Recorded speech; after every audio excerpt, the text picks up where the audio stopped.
As a student, what is the saddest thing you have found out about your teacher? When I was in second grade, my favorite teacher, Mr. K, took off in the middle of class one day when he got a phone call on his cell.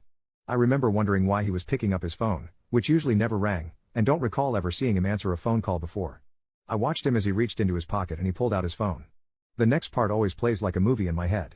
I remember his face going from mildly concerned to completely washed out and drained. It was a matter of seconds when Mr. K turned around and ran out of the classroom.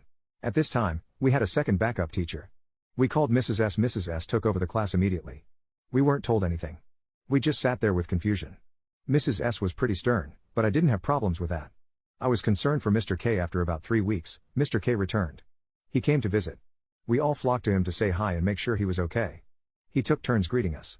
When I finally reached him through the crowd, I grabbed his hand as he pulled me in for a hug. My normally warm teacher was cold. I knew something was wrong. He looked me in the eye and smiled. I asked if he was okay.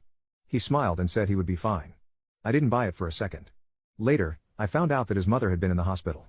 And the call he got was the hospital telling him that his mom was either dead or dying. When he started teaching again the following month or two, he wasn't the same. He wasn't as vibrant. He wasn't as funny. He wasn't as authentic or even loving. It was like all the warmth in his body left him that day, and what was left was a functioning robotic shell. I graduated, and he told me that I was one of his favorite students. Albeit a bit of trouble, but a good student. Years later, I saw him at the grocery store and called out to him. He smiled at me and gave me a hug. And I held his hand again to check. I had to know if my teacher was back. He wasn't. He was cold as ice. His smile was passable. He looked worn and tired.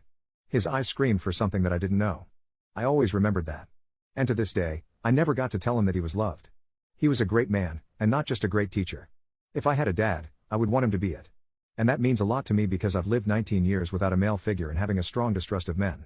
He deserved better. I always hoped he would find love. But I don't think he ever was with somebody, as far as I could tell. I hope somewhere that he is happy and safe and loved. And I hope he's warm.